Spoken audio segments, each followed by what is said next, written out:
എണീക്കടി. എത്ര നേരം ഉറങ്ങുന്നു? മതിരി ഉറങ്ങിയത്. എണീറ്റേ. എന്താ അമ്മ, കുറച്ച് കഴിഞ്ഞ് എണീക്കാം. നീ എൻ്റെ ഇത് മേടിക്കും പെണ്ണേ, എണീറ്റ് പൊക്കോ. നാണമില്ലല്ലോടി, കെട്ടി വേറെ വീട്ടിൽ പോകാനുള്ളതെന്ന് ഓർമ്മ വേണം. അവൾ ഉറങ്ങുന്നു.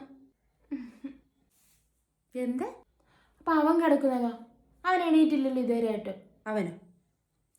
അവൻ അവിടെ കിടന്നോട്ടെ, നിനക്ക് ശല്യമൊന്നുമില്ലല്ലോ. നീ നിൻ്റെ കാര്യം നോക്ക്. നീ എണീറ്റ് അടുക്കളയിൽ കയറി, അവൻ്റെ കാര്യം ഞാൻ നോക്കിക്കോളാം. എടി, ഉച്ചയായി, ചോറ് വിളമ്പിക്കേ. അവനും കൂടെ ഉള്ളത് വിളമ്പിട്ടാ. അതെന്താ അവന് വന്നെടുത്താൽ? ഞാൻ ഇത്ര നേരം ഓരോ കാര്യങ്ങൾ ചെയ്യുമല്ലായിരുന്നോ? അവനോട് ചുമ്മാ കിടക്കുമായിരുന്നു. അപ്പോൾ അവൻ്റെ ചോറ് പോലെ അവനെടുത്ത് കഴിച്ചുകൂടെ? നീ എടുക്കണ്ട, എൻ്റെ കൊച്ചിന് ഞാൻ എടുത്തു കൊടുത്തോളാം. നീ ഒന്ന് എടുത്തേച്ചങ്ങ് പോയാൽ മതി. എന്ത് പറഞ്ഞാലും ഇങ്ങനെ. ഓഹ്,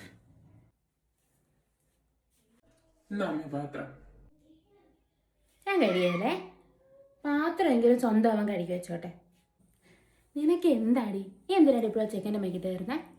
പാത്രം നീ അവിടെ ഇട്ടേക്കടാ, ഞാൻ കഴുകിക്കോളാം. ഓ, ഒരാൾക്കാരമ്മ വന്നേക്കുന്നു. ഡി, മതി ടി വി കണ്ടത്. പോയി തുണി അലക്കിക്കേ. എടാ, നിൻ്റെ തുണി അലക്കാനുണ്ടാ? അവൻ്റെ അങ്ങോട്ട് തുണി എടുത്ത് അലക്ക്. എനിക്ക് പറ്റില്ല. എൻ്റെ കാര്യമെല്ലാം ഞാൻ തന്നെയല്ലേ നോക്കുന്നത്. പിന്നെ അവൻ്റെ തുണിയെങ്കിലും അവൻ അലക്കിയാലെന്താ? അവനിട്ട തുണി മൊത്തം ഞാൻ അലക്കണം. നിന്നോട് പറയുന്നത് നീ അങ്ങ് കേട്ടാൽ മതി. എന്ത് പറഞ്ഞാലും തിരിച്ചു പറഞ്ഞോണം. തർക്കത്തരം. നീയൊക്കെ പഠിക്കാൻ കിടക്കുന്നേ ഉള്ളടി. കെട്ടിച്ചു വിടുമ്പോൾ പഠിച്ചോളും. ഓ, എന്താ അമ്മ ഇങ്ങനെ? അവിടെ ഇട്ടേക്കടാ, ഞാൻ അലക്കിക്കോളാം.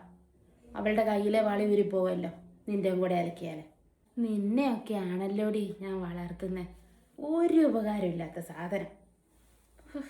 എന്ത് പറഞ്ഞാലും അവൻ്റെ മേക്കിട്ട് കയറിക്കോളും. അവൻ നിന്നോട് എന്തെങ്കിലും പറയാൻ വരുന്നുണ്ടോ? ഇല്ലല്ലോ. എൻ്റെ അമ്മേ, സ്വന്തം കാര്യം നോക്കാൻ പഠിപ്പിക്കാതെ അമ്മ എന്തായി ചെയ്യുന്നേ? പെൺമക്കൾ മാത്രം എല്ലാം പഠിച്ചാൽ മതിയോ? മക്കളൊന്നും ചെയ്യാൻ പഠിക്കണ്ടേ? അവർ നാളെ സ്വന്തമായിട്ട് ജീവിക്കത്തില്ലേ?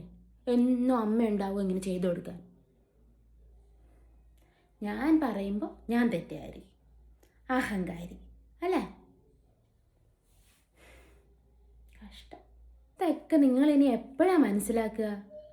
ഈ പെൺപിള്ളേർ മാത്രമല്ല ഇതൊക്കെ ചെയ്യുന്നത്, ആൺപിള്ളേർക്കും ഇതൊക്കെ ആവാം എന്നുള്ളത്. എന്ത് കഴിഞ്ഞാലും കുറ്റം മൊത്തം പെൺപിള്ളേരുടെ തലയിൽ.